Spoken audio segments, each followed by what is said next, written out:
Bueno, vamos a ver cómo lo visto hasta acá, con integración definida, nos va a permitir también resolver un problema que es calcular los volúmenes de sólidos de revolución.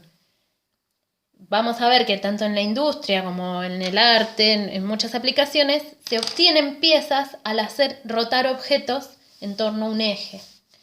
Bueno, en la industria mucho, ¿no? Existe la tornería, donde se toma una pieza de material, se le engancha en una máquina que gira a gran velocidad, siempre en torno a un eje, y después lo que se hace es, se pone una cuña, que uno va como metiendo la cuña así, y va comiendo el borde, y eso, al ir girando, va haciendo que se formen las figuras.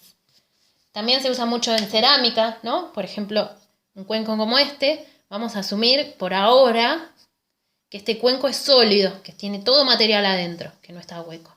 Entonces fíjense que yo puedo poner, en el caso de la cerámica, los objetos se apoyan en una mesa, en un torno justamente, redondo, que gira, y el artista va poniendo las manos para darle forma. Y después queda perfectamente así simétrico en torno a un eje. ¿Lo ven? Pensemos que esto está así y que gira de este modo.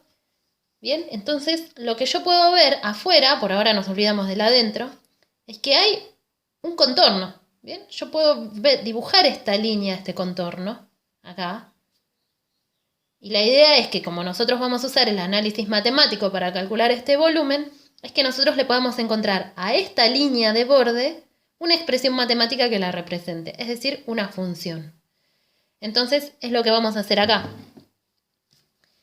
Vamos a asumir que el contorno de este sólido de revolución, esta, es una función que, bueno, habrá que ver, tal vez es una función sencilla, tal vez no. En los tornos industriales, justamente uno introduce en una computadora, esto ya no se hace más así a mano artesanal, introduce en una computadora la función esta de borde y esta cuña que va metiéndose y comiendo va siguiendo esa función. Entonces yo tengo una pieza ahí con un cacho de coso que gira y esta cuña va como siguiendo, tiqui, tiqui, tiqui, tiqui, tiqui, y va dando esta forma. Entonces, vamos a pensar que esto es una función. En principio, nosotros sabemos una función de una sola variable. Entonces, asumimos que este eje por ahora es el eje X, podría no serlo. Asumimos que el eje de rotación es nuestro eje X. Y que este contorno de este sólido de revolución corresponde a alguna función, un pedazo de función. ¿Bien? Entonces esto tengo una función y yo quiero calcular cuánto vale el volumen de todo este objeto que se obtiene al hacer girar esta función en torno al eje X entre dos valores, A y B. Bien, porque mi sólido termina acá, está cortado. Bien. Esto puede ser una función que siga para allá, supongamos, no sé, una parábola o alguna otra cosa así, no pareciera una parábola, pero supongamos que esta es una función que sigue para allá y que sigue para acá, pero bueno, yo la estoy cortando acá. ¿Bien?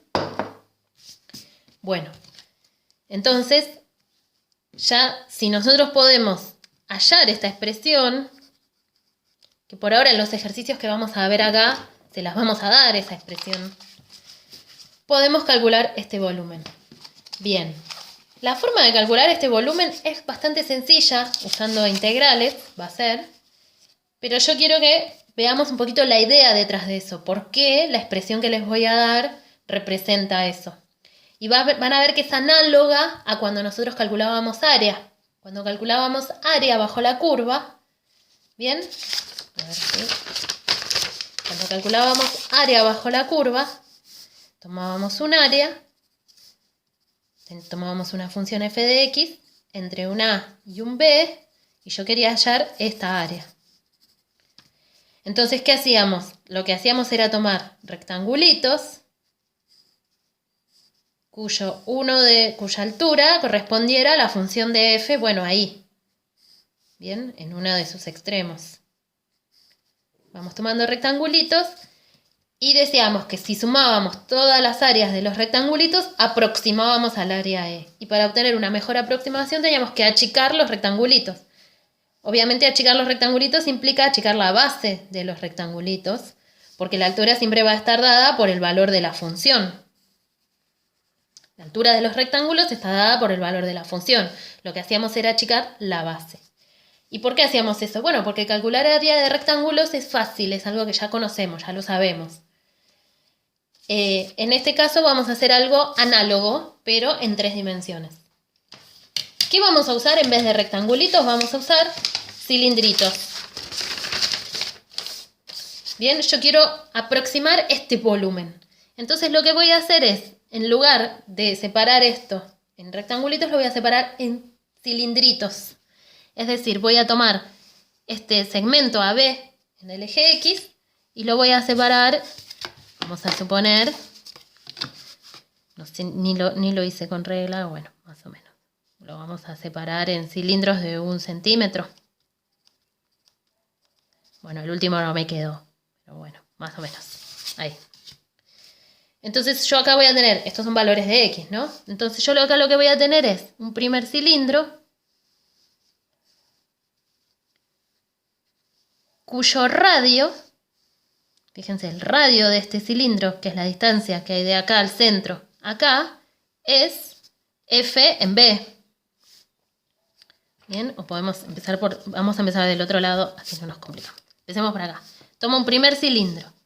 El primer cilindro tiene como radio, que es la distancia entre este punto y este, lo que sería F en A, o en X0. Y entonces después tomo así.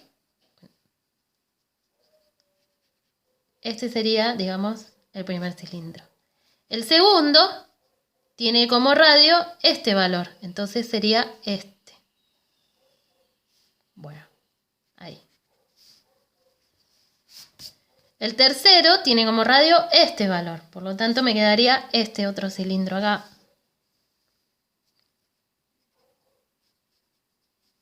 Bueno, ahí ustedes se tienen que imaginar que estamos superponiendo varios cilindritos, sería algo así, ¿no?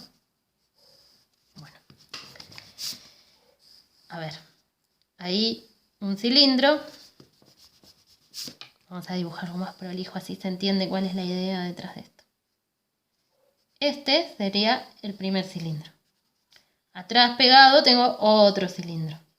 Atrás pegado tengo otro cilindro. Y así. ¿Ven?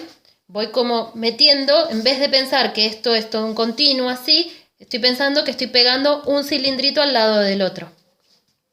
Un cilindrito al lado del otro. Y entonces trato de aproximar esta como con rodajas, como si yo tomara rodajas de cilindros, que los cilindros lo que tienen es que tienen el lado recto, rodajas una al lado de la otra, entonces aproximo esta figura que es así con rodajas que se van achicando.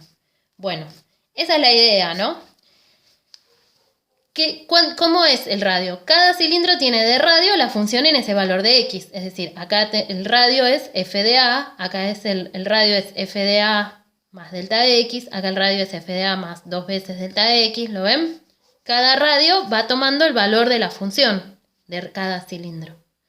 Y la base va a ser el delta X, o sea, la distancia entre A y el siguiente X, entre el X y el siguiente.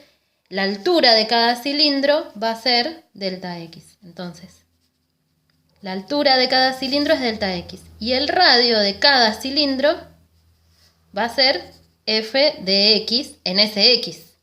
En cada X. Se va achicando. ¿Bien? O sea, acá va a ser f de A, acá va a ser f del siguiente X, f del siguiente X, f del siguiente X. Y acá sería f de B, el radio. Bien, muy parecido a lo que hacíamos con los rectángulos. Bien, ¿y por qué hacemos esto? Bueno, porque el volumen del cilindro es algo fácil de calcular. Se me movió ahí. ¿Ahí está? Ahí volvió. Bien. El volumen del cilindro es algo fácil de calcular. El volumen del cilindro se calcula así, muy sencillo, ¿lo ven? Tenemos que el volumen del cilindro es el área de la base, que es pi por radio al cuadrado, por la altura. Esto es el área de un cilindro. Pi por radio al cuadrado, que sería esta área, por el valor de la altura. Esto lo sabemos calcular. Entonces, ¿yo qué tengo? Que el volumen total que quiero hallar, que es el de este, es aproximadamente hacer pi por f de a al cuadrado por el delta x, más pi por f del siguiente, bien, a sería, bueno, de x1, vamos a suponer que es acá, x1 al cuadrado por el delta x, más, bueno, y sumo, así hasta que llego a pi por f de b al cuadrado por delta x. Es decir, voy sumando los volúmenes de cada cilindrito. Empiezo por este, que sería el área de la base, que es pi por f de al cuadrado, por el delta x, más pi por f del siguiente al cuadrado por el delta x. Bueno, y lo que vamos a obtener al final es que, tomando el límite cuando delta x tiende a 0, es que puedo hacer que este delta x se transforme en un diferencial x. Y que hacer esta sumatoria es lo mismo que integrar. Por lo tanto, el volumen, ¿sí? Otra vez, no nos vamos a meter con toda la matemática detrás de esto, de cómo se llega a esto, pero se llega, cuando yo tome el límite, cuando delta x se hace 0, y haga toda esta sumatoria, llego que el volumen va a ser la integral entre a y b de pi por f de x al cuadrado diferencial x. Es decir, este delta x se me transformó en un diferencial x, toda esta sumatoria se me transforma en la integral entre lo que estoy tomándole el volumen de pi por la función al cuadrado. Y así de sencillo vamos a calcular los volúmenes.